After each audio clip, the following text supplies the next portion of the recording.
इसलिए मैं नहीं आ सका, जिसका मुझे बहुत अफसोस था। कई लोगों ने मुझे फ़ोन से बताया कि आपके ना आने से हम लोग बहुत मायूस हुए थे। बहरहाल, मैं इस प्रोग्राम में दिल से जुड़ा हूँ। मैं आपसे बताना चाहता हूँ 50 बरस से ज़्यादा अरसा हुआ है, और सिर्फ एक बार पिछली बार अगस्त में, और एक बार जब मुल्क से बाहर था, मैं रसिया में था, तब मैं नहीं आया था। बाकी हर प्रोग्राम में मैं यहाँ शामिल हुआ हूँ, इसलिए कि मेरा दिल से लगाव है इस प्रोग्राम को। इसे मैं शहर का प्रोग्राम कहता हूँ। कई इदारों में अलग अलग प्रोग्राम होते हैं। पुलिस लाइन में परेड होती है, वहाँ एक कार्यक्रम होता है, वहाँ भी जाना था, और तमाम जगहों पे होता है। लेकिन यहाँ पे एक बिल्कुल यूनिक ये मिसाल मिलेगी कि शहर में जितनी पार्टियाँ काम करती हैं उन सब के रहनुमा यहाँ आते हैं, भेदभाव भुला के आते हैं। कुछ तनकीदें भी होती हैं, हम लोग पॉलिमिक्स में नहीं जाते, इसलिए कि मुल्क के हालात जैसे हैं आप जानते हैं। तो साझा मंच का ख्याल, मैं ख़ास तौर से मैं साझा मंच का बहुत ख्याल रखता हूँ और खुली आलोचना नहीं करता। लेकिन गवर्नमेंट की कुछ मामलों में, चूँकि गवर्नमेंट हमारी भी है, तो हम उसकी आलोचना करेंगे। देखिए, इस मुल्क में 26 जनवरी को संविधान लागू हुआ था।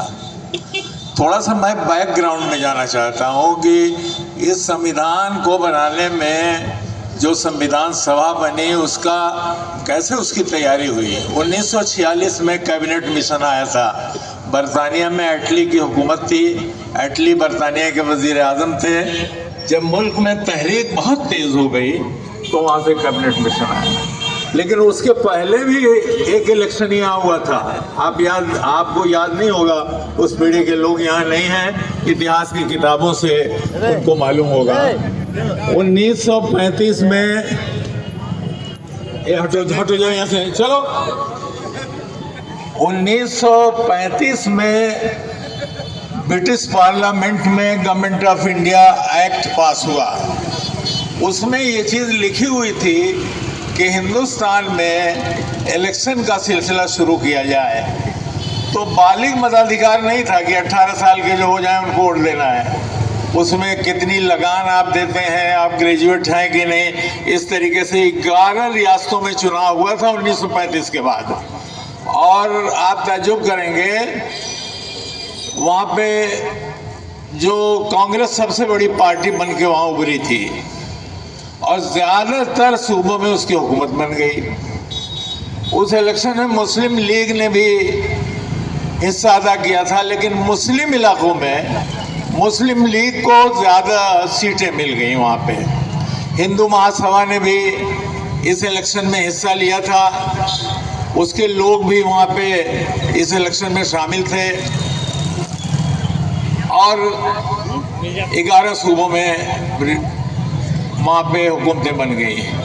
मैं एक बात जो यहाँ कहना चाहता हूँ आप लोगों के लिए, ख़ास तौर से नौजवानों के लिए, कि सबका चेहरा आप पहचानिए। कौन आता है और मजहबी जज्बात भड़काता है, उसके पीछे भागने की ज़रूरत नहीं है। ये मुल्क सबका है, मैं आपको कहता हूँ। सब लड़े, मुस्लिम, हिंदू, सिख, ईसाई, सब लड़े।